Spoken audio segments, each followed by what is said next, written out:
We won't be long. Consistent devotion is what I'm going to preach on tonight. Daniel chapter 6. Daniel, an amazing man, started young. I appreciate your comments, Dwayne, about youth and what God can do starting out with children. Josiah was one of the greatest kings of Israel. He was only 8. He was a righteous young man. And God used David, a young man, to shake a nation and to stir the Israelites and beat Goliath and turn the Philistines turntail. And Daniel, a young man who purposed in his heart that he would not defile himself with the king's meat, had a routine, had a daily thing that he would do, and that was he prayed morning and noon and night, 3 times daily. I want you to turn to Psalm 55 and verse number 17, the book of Psalms, verse 55, chapter 55 and verse number 17. David himself, the psalmist, also spoke of this, and he writes in verse 17, "Evening and morning and at noon will I pray and cry aloud, and he shall hear my voice." Daniel started with the Lord and ended each day with the Lord. And he was devoted throughout the entire day. It was a part of his life. We find in this text, in Daniel chapter 6, several different times when Daniel was devoted. Consistent devotion. You know, sometimes things are going well. In fact, the Lord allows it to go well in a lot of our lives on a very consistent basis. It's very easy for us, but it should be natural for us to be devoted when everything is going well. And Daniel's life was an amazing life. It was a wonderful life. And God honored him all throughout. And he's an older man now in Daniel chapter 6. And he could have taken an opportunity and he could have said, you know what? They've passed this law.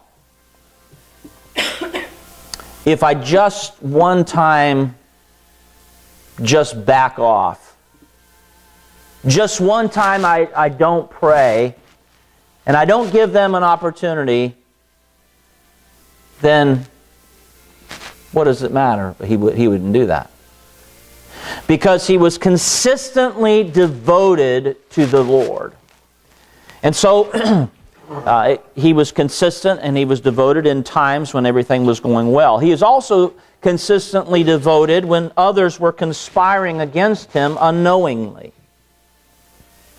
In verses 1 to verse 9, the other presidents who did not like him and governors and princes and counselors had a meeting that he was not called to. He was not privy to, and he should have been. And behind the scenes, they went to the king. They made the comment, we can't find anything against him. In verse 4, it says, neither was there any error or fault found in him. It says, for as much as he was faithful. And so they went to the king, knowing the Persian law, and said, King, why don't you write a law that for 30 days nobody can pray to anybody but you? And of course the king is not thinking of Daniel. His heart's lifted up in pride, and he signs the law, not thinking about the ramifications. Pick up in verse 10. Now when Daniel knew that the writing was signed, he went into his house, and his windows being open in his chamber toward Jerusalem, he kneeled down upon his knees 3 times a day and prayed. And I want you to look at the next phrase. And gave thanks before his God, as he did aforetime. Not only did he pray, but he thanked God. See, we thank God for the good times. We thank God for the bad times. We thank God for the times of pressure and the times of decision, and we thank God for the times when everything is at peace. And Daniel said, this is going to change me. It's not going to change my relationship with God. Whatever he allows, whatever comes, I'm ready. It's interesting. Daniel wrote about his friends. And I'm sure that brought great encouragement to him. The fiery furnace. That happened before this. And so Daniel was devoted when things were going well. He was devoted when people were conspiring. He was devoted when now he has pressure and he's got to make a decision. Will I or will I not pray? And he continues praying.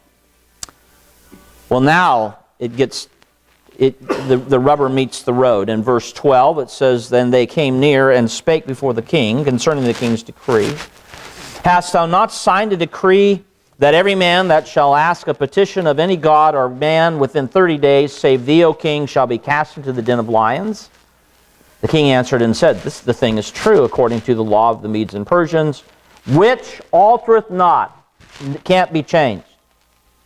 Then answered they and said before the king, that Daniel, which is of the children of the captivity of Judah, regardeth not thee, O king, nor the decree that thou hast signed, but maketh his petition 3 times a day. Then the king, when he heard these words, was sore displeased with himself, and set his heart on Daniel to deliver him, and he labored till the going down of the sun to deliver him. Then these men assembled unto the king, and said unto the king, Know, O king, that the law of the Medes and Persians is that no decree nor statute which the king established may be changed. Verse 16, Then the king commanded, and they brought Daniel, and cast him into the den of lions. Now the king spake and said unto Daniel, Thy God, whom thou servest continually, he will deliver thee. And a stone was brought and laid upon the mouth of the den, and the king sealed it with his own signet and with the signet of his lords, that the purpose might not be changed concerning Daniel. And the king went to his palace and passed the night fasting. Neither were instruments of music brought before him, and his sleep went from him. Then the king arose very early in the morning, and went in haste unto the den of lions. And when he came to the den, he cried with a lamentable voice unto Daniel. And the king spake and said to Daniel, O Daniel, servant of the living God, is thy God whom thou servest, look at this, continually able to deliver thee from the lions? Then said Daniel unto the king, O king, live forever. My God has sent his angel and has shut the lions' mouths, that they have not hurt me. For as much as before him innocency was found in me, and also before thee, O king, have I done no hurt. Then was the king exceedingly glad for him, and commanded that they should take Daniel up out of the den. So Daniel was taken up out of the den, and no manner of hurt was found upon him, because he believed in his God. Well, the end of the story is God sent destruction upon his enemies.